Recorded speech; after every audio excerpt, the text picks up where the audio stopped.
एक दिन जब कुकुबांड सुबह उठा तो गुलाबती और धमाका सिंह में युद्ध छिड़ा। ई ठक। ओए, मैंने कभी नहीं नाक रगड़ी, तू ही जबरदस्ती मेरे गले पड़ गई थी। आज मायके भेजने की बात कर रहे हो? वह दिन भूल गए जब मुझे शादी करने के लिए मेरी चौखट पर नाक रगड़ते थे? लेकिन थोड़ी देर में उनका युद्ध शांत हो गया। होश में बात करो जी।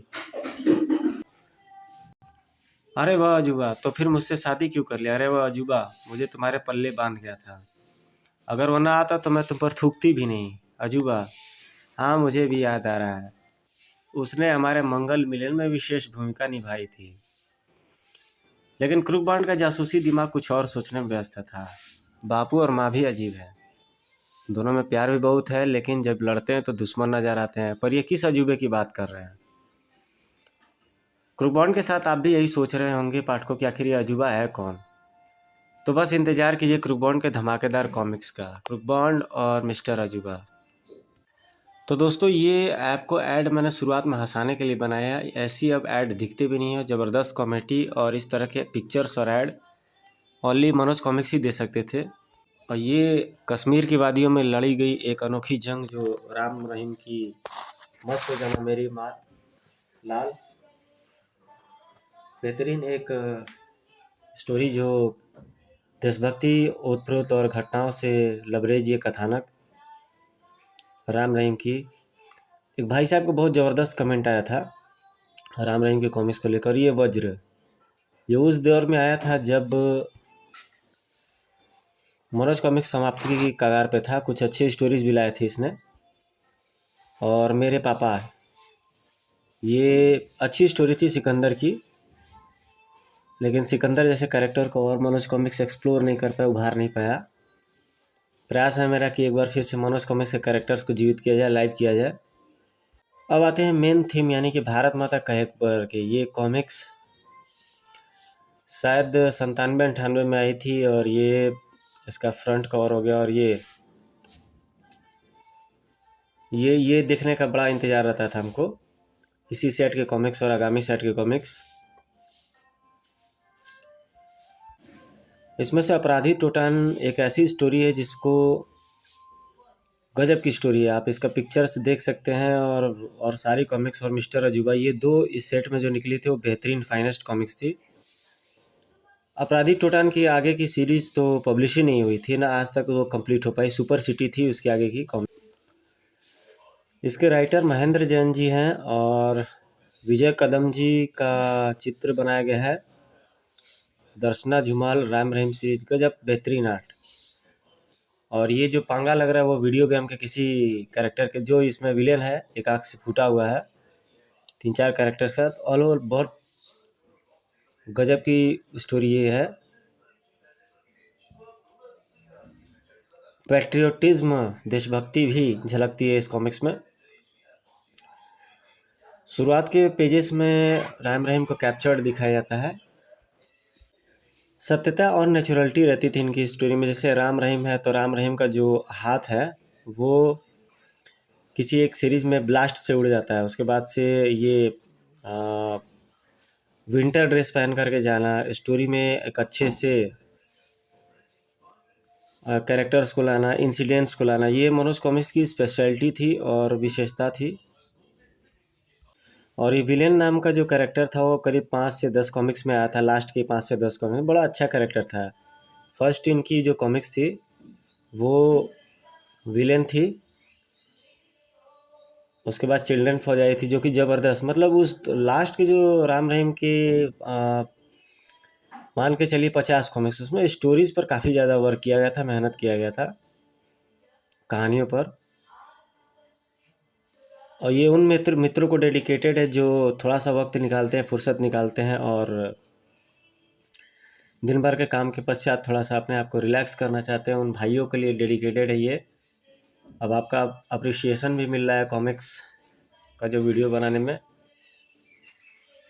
तो आपका सहयोग अपेक्षित है दोस्तों।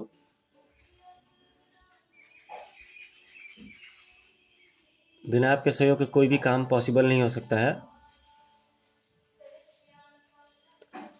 अब ये फ्रेम देखिए जहाँ पे इस सैनिक को पकड़ा हुआ है, और ब्लू, पिंक, जो इस सैनिक को इसने उठाया हुआ है इसने बुलेट प्रूफ। और ये एक और कॉमिक्स की एक सुपर कैरेक्टर, ये लड़की वंडर गर्ल जो आती है उसे बचा करके ले जाती है। श्वेता इसका नाम रहता है और वो उससे बचा लेती है इससे।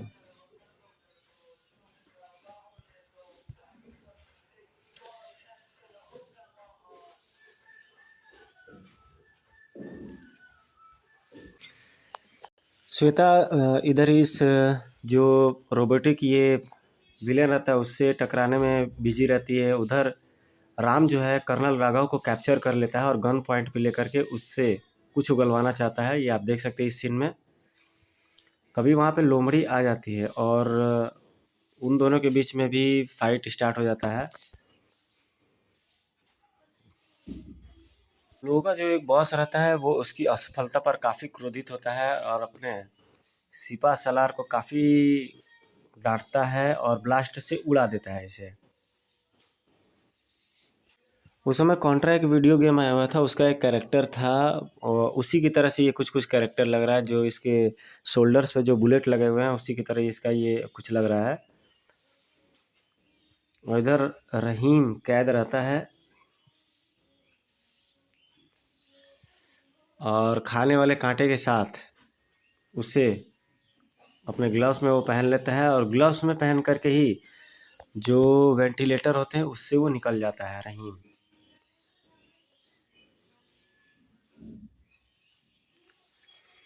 तभी उसका रास्ता रोकने के लिए पांगा वहाँ पे आ जाता है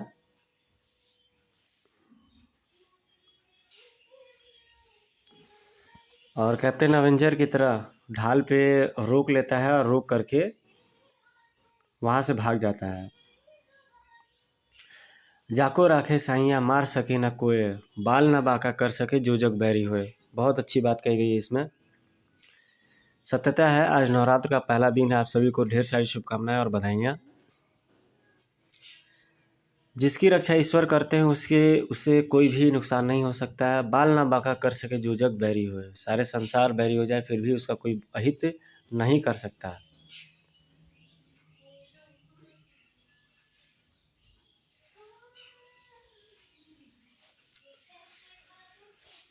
इधर लोमड़ी जो है कि कर्नल राघव को कैप्चर कर लेती है और उससे सवाल जवाब करती है और इनके बीच में भी एक छोटी मोटी झड़प स्टार्ट हो जाती है। तभी वो मास्क निकाल लेती है। उसके बाद मास्क में जो चेहरा दिखता है वो चेहरा देख करके ये सरप्राइज हो जाती है लोमड़ी। बहुत अच्छी और सीक्वेंस बदलती हुई स्टोरी है इसमें। ये जैसे झाड़ियों के पीछे से पेड़ के पीछे से कोई खींच लेता है, उसके बाद से रहीम दिखाई देता है इस फ्रेम में और रहीम को सैनिक पहचान लेते हैं क्योंकि ये सीक्रेट एजेंट रहते हैं और इनको रहीम पहचान लेता है। तभी तो उसे अरेस्ट कर्नल राघव को कैप्चर करने का, बंदी बनाने का रीज़न पूछते हैं और उस पर वो स्पष्ट जवाब नहीं दे पाता है रहीम।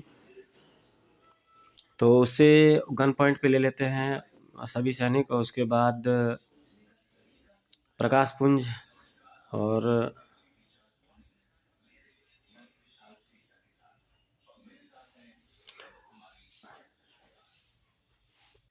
इधर टेरर गैंग के सभी सदस्य टेरर में रहते हैं क्योंकि लोमड़ी उनकी कैद से भाग जाती है। राम रहीम भी उनके कैद से भाग जाते हैं, लेकिन फिर भी वो कॉन्फिडेंस में बोलता है कि उसके पास एक तुरुप का इक्का अभी भी मौजूद है। तो वो क्या तुरुप का इक्का रहता है ये तो हमें आगे की स्टोरीज में ही समझ में आएगा। ये नकाबपोश जो रहता है उसी की गैंग में शामिल रहता है और तेज़ी से उस कदमों से बढ़ाते चला जाता है। और फिर राम उनके हेडक्वार्टर में कहीं से अवेलेबल रहता है एक्स्ट्रा और सरप्राइज़ पैकेज के तौर पर। तो सरप्राइज़ पैकेज उसके एक्शन के साथ चालू हो जाता है राम का। और राम अपने आप में एक साधारण मार्शल आर्ट का जानकार भी है, तो नॉर्मल लोगों को निपटाने में उसे ज़्यादा टाइम नहीं लगता है। तभी अमरीश पुरी की तरह पांगा उनके सामने आ जाता है और कर्नल राघव जेल में उसे कैद दिखाई देते हैं। तभी दूसरे फ्रेम में वंडर गर्ल श्वेता दिखाई देती है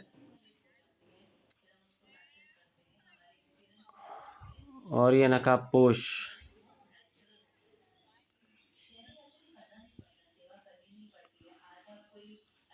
और यहाँ पर नकाबपोश का कुछ रसोद्घाटन करती है वंडर गर्ल श्वेता। और ये देखिए बेहतरीन फ्रेम जिसमें शायद श्वेता और रहम के बीच में बातचीत चलता है। इधर लोमड़ी जो है कि बेहोश पड़ी रहती है यहाँ पर जंगलों के बीच में।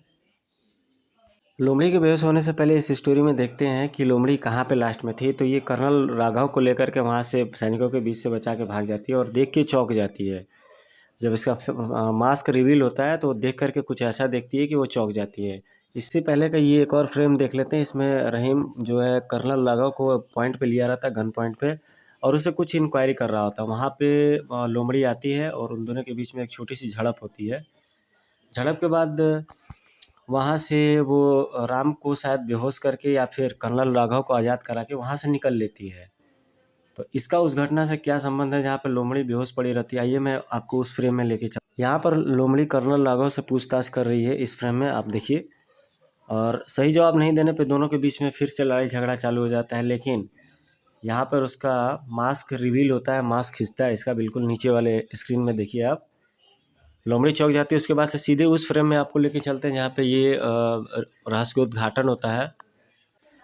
कॉमिक्स के बिल्कुल लास्ट पेज इसमें लोमड़ी का दिखाई देता है। इसमें कोई चेतनापुर नामक गांव का जिक्र होता है जिसमें कि लोमड़ी उसके गांव के बाहर खंडहरों के पास बेहोश पाई जाती है और गांव वाले आपस में बातचीत कर रहे होते हैं। कुछ लोग मना करते हैं कि इसे न ले चला जाए, लेकिन फिर भी कुछ लोगों के सलाह पर, बड़े बुजुर्गों की सलाह पर उसे ले जाया जाता है। और बिल्कुल लास्ट फ्रेम में पांगा का दिखाई देता है, जो आप इसको देखिए, इस फ्रेम को देखिए और एनालाइज कीजिए कि कितनी बेहतरीन ये बनाई गई है। ये फ्रेम बनाई गई है जिसमें कश्मीर की वादियों के ऊपर जो आर्टिस्ट है उसकी कल्पनाशीलता और सृजनशीलता आप देखिए कि हिमालय के पर्वत के ऊपर एक बड़ी सी आकृति जो मतलब प्रभुत्व और कैप्चरेंस को दिखाती है। मतलब ये चीज़ को बताती है कि आर्ट जो बच्चे देख रहे हैं वो आर्टिस्ट वो सीख सकते हैं, ड्राइंग की ये चीज़ को सीख सकते हैं। देखिए इसमें आप कितनी ज़्यादा महीन और बारीक चीज़ें हैं। अगला इसका कॉमिक्स था मत सो जाना मेरे लाल, जो कि मेरे प्लेलिस्ट में है और मैंने इसे काफ़ी पहले अपलोड कर दिया था। तो दोस्तों राम रहीम के कॉमिक्स में हमेशा से एंटरटेनमेंट रहा है, हमेशा से फन एंड फैक्ट रहा है और बहुत ही ज़बरदस्त चीज़ें रही हैं। वो कॉमिक्स में भी आपको थोड़ा बहुत मैं दिखा देता हूँ मत सो जाना मेरे लाल, ताकि आप एक ही वीडियो में दोनों चीज़ों का इंटरेस्ट आप ले सके। एक ही वीडियो में मैंने दोनों को इसलिए डाल दिया ताकि आपका मज़ा किरकिरा ना हो, आप दोनों के स्टोरीज़ को जानते रहें। मत सो जाना मेरे लाल इसका सेकंड भाग था। इसका पहला भी फर्स्ट भी पार्ट कोई और था, गौतम स्टूडियो के जादू भरा चित्रांकन। और ये सीधे सीधे जब लोमड़ी को होश आता है तो वो अपने आप को चेतनापुर गांव में पाती है और उसके बाद से फिर वो जैसे ही होश में आती है तो भागना स्टार्ट कर देती है। बिल्कुल अचंभे से देखती रहती है और किसी एक समाधि को वो देखती है जिससे कि उसको लगता है कि जैसे ये समाधि उससे किसी न किसी प्रकार से संबंधित है। यहाँ पर उस गांव से लोमड़ी का भी संबंध रहता है। चेतनापुर गांव में उसके जो बाबा रहते हैं वो आतंकवादियों से लड़ते लड़ते शहीद हो जाते हैं और उनकी समाधि वहीं पे बना दी जाती है। लोमड़ी का नाम रहता है कावेरी, जो पूर्व की अपनी की स्टोरीज़ को याद करती है। लोमड़ी को पीछे की कहानी याद हो जाती है जिसमें उसके बाबा जो है कि बचपन में खीर बन रहा होता है और उस खीर को खिलाने के लिए उससे खोजने लगते हैं, लेकिन वो गांव के जो प्रधान होते हैं, सरपंच होते हैं, वो उनके घर में छुपी रहती है और सरपंच उसे नहीं बताते हैं कि वो यहाँ पर है। इमोशन, पैट्रियोटिज्म और स्टोरी, ये तीनों का जब संगम मिल जाए तो ऐसी स्टोरी बन जाती है जो क्लासिकल हो। इस प्रेम में आप देख सकते हैं कि पीछे की स्टोरी याद करते करते जंगा नामक व्यक्ति, जो कावेरी का पिता होता है शायद, वो खेतों में काम करने चला जाता है। तभी यहाँ पे दो एजेंट्स आते हैं और उसे गन पॉइंट पे लेकर के धमकी देने का प्रयास करते हैं, और बेहद शानदार डायलॉग्स के साथ जंगा उन्हें कहता है, आतंकवाद की कोख में जन्मे हरामी कीड़ो, तुम मेरी माँ के आंचल चीर चीर करने आए हो, मेरी माँ का शीश काटने आए हो, लेकिन जंगा के रहते ऐसा नहीं होगा। जिस कश्मीर की धरती पर केसर की क्यारियाँ लहराती है, वह तुम जैसे शैतानों का आतंकवाद के बीच नहीं बोने दूंगा मैं। कावेरी की आंखों से छुपा ना रह सका यह दृश्य, काका को खबर करती हूँ। जंगा से बिजली बन गया था। भारत माँ के लाल अभी भी सोए नहीं है हरामजादो। भारत माँ अभी इतनी बेबस नहीं है कि तुम जैसे कीड़े उसकी नाली में छाती पर रेंगने लगे। स्वप्न में भी नहीं सोचा होगा आतंकवादियों ने कि एक साधारण सा किसान किस तरह कहर बनकर उस पर टूट पड़ेगा। तो ये मेरे देश की खासियत है दोस्तों, अपने हिंदुस्तान की खासियत है कि यहाँ का बच्चा बच्चा, यहाँ पर किसान किसान जो है कि भारत माँ का लाल है। और तो वीडियो काफ़ी लंबी ना हो जाए दोस्तों, 16 मिनट 10 सेकंड का ये वीडियो हो चुका है। आप इसको एंजॉय कीजिए और आगे कमेंट कीजिए कि अगर आपको ये पोर्ट्रेट मोड अच्छा लग रहा है तो मैं इसी में डालूँगा वीडियो, और या पहले जैसे लैंडस्केप मोड में डालता था तो वैसे डालूँ। जैसा भी होगा आप मुझे कमेंट करके बताइएगा, आपके कमेंट्स का मुझे इंतज़ार रहेगा। Thank you very much. आपके प्यार और सहयोग की इसी प्रकार की आवश्यकता है।